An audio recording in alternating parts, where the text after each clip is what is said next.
Okay, so let me ask you a question that's actually just started to really arise for me in the course of doing this research. It's nothing I've ever thought about before, but because, okay, so, you know, at least as far as we know now through science, this universe that we live in, and of course there may be many others, etc. It's all getting quite complicated these days. But you know, at least in this universe we live in, this emerged about 13.5 billion years ago. Yes. And for at least about the first 8 billion of that, there was not even, as far as we know, anything called life. It was just matter floating around, nothing alive. And then, so 8 billion, whatever, about 5 billion years ago or whatever it is, or so, some kind of life started, and it's only in the last, you know, very little snapshot of time that anything like higher forms of life emerged, and something like humans that could then become conscious of the fact that we're conscious, as you said. Yes. So, I'm just trying to get at, well, because I know my own fundamental disposition has always been that yes, consciousness is the ground of being. It was there from the beginning. It always, etc. But what does it mean to say that consciousness is and always has been? Like what did consciousness mean before there was life and before there was sentience? What could it have meant for those 8 billion years when it was just a dead universe? Probably the word consciousness isn't quite the right word. I think Wilbur uses the word proto-consciousness. It's like it's something more simple than what we call consciousness, but it would be like there is some element of subjectivity. I think it was Whitehead called it interiority. There was an interior aspect which wouldn't be highly formed at all, but it would be some sort of sensing. I mean, it's interesting that, you know, we say, you know, before simple cells came along, you know, just dead inanimate matter. When we talk about that, we often talk about it actually in sensing terms. We often hear people talking about an electron sensing being an electromagnetic field. And we don't know what happens in a physical point of view, but it may actually be something. There may actually be an interior aspect, some sort of sensing. It would be very, very, very rudimentary compared to us. But there's some information that's, in some sense, picked up and responded to. Yes, there is some interior aspect. So that's what I feel it is. As you know, as we go down the evolutionary tree, that there is the capacity for experience, for that interior aspect, is always there. What appears gets less and less and less and less and less. So it isn't. I'm not saying, you know, that rocks and things have thoughts or feelings or anything like that at all. But then it's not completely, absolutely black in there, if you wish to use that sort of metaphor. Mm-hmm. So what that means is that it isn't that at some level in evolution that consciousness suddenly came out of nowhere, that this capacity for interior experience suddenly came out of nowhere. That capacity has always been there. What has evolved is what has appeared in it. So there's virtually nothing there to begin with, and gradually the quality of the experience has changed and arisen. Okay.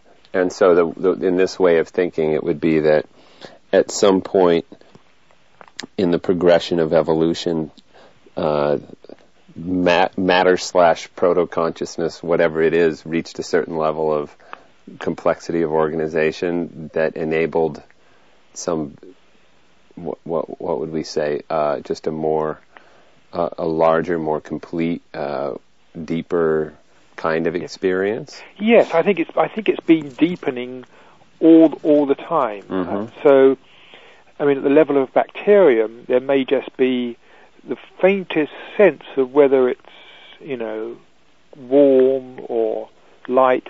Probably, actually, it's a chemical sense in a bacterium. It probably, if there's any sense of the environment at all, it's what a bacterium is probably sensing is the chemistry of its environment, because because that's its food, and so it might have some vague hint of a subjective experience corresponding to, saltiness or something. So it would be that, and then as life has evolved, when you get senses, when you get particular sense organs, a bacterium doesn't have a sense organ. When you get more complex creatures with a sense organ, what you have there is a piece of the body that's focused on actually analyzing the particular qualities of the environment, where they're coming from, and so the eye is not only detecting light, it's detecting which part of the environment the light is coming from, and so then the picture that's building up in consciousness actually begins to have details in it about where the light is coming from, what color the light is, perhaps, and so a better picture of the environment is built up. And then you probably, when we get to reptiles and things, there's the evidence, what we know of the brain, there's probably the beginning of feeling happening there, the emotional brain, also called the reptilian brain, is probably where those things emerge. So what I see has happened is different qualities of consciousness have emerged as the physical world has got more complex. And then, as we said, with human beings, we have self-reflective consciousness. That's probably a new thing which has emerged just with human beings. Mm-hmm. So I see it as a progressive emergence of a complexity of the internal world that has emerged in parallel with the increasing complexity of the physical world. Okay. And so this human capacity to be conscious that we're conscious, you would just see as just another step in the progression toward the deeper interiority. Yes. Okay. Yes. Mm-hmm.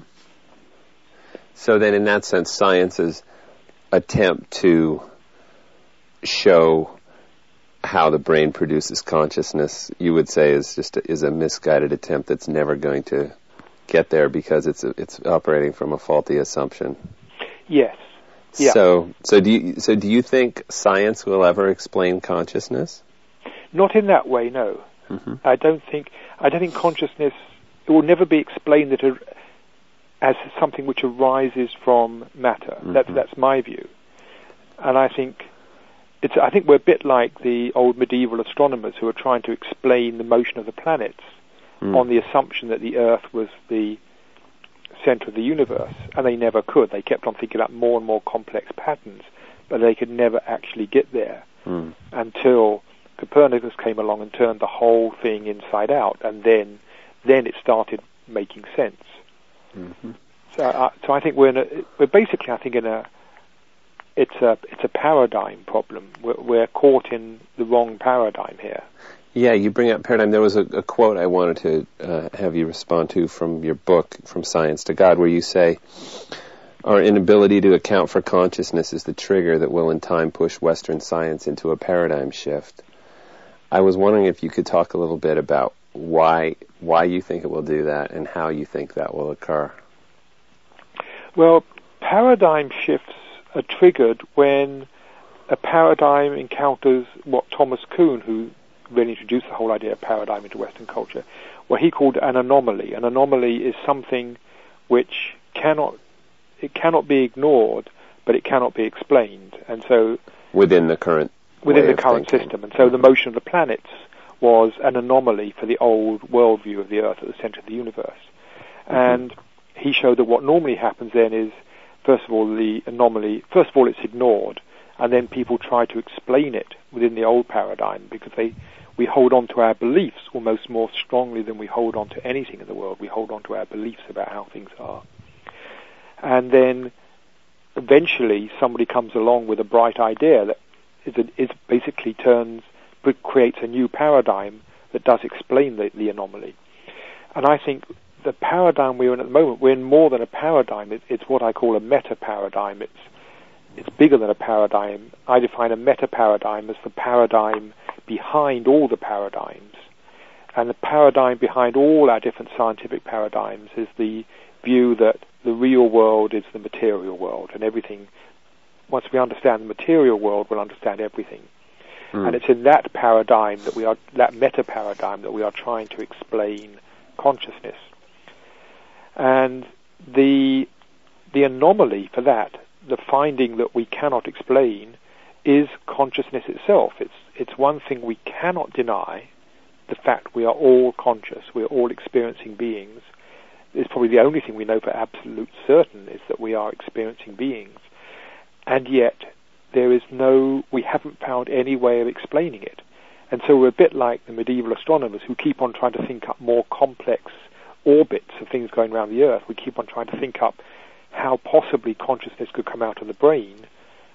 Mm-hmm. We never think of questioning our assumption that somehow it comes out of dead matter. Mm. And that the core assumption here really is that matter is insentient. And that's where the problem comes from. We can't explain how sentience ever comes out of insentient matter. Mm.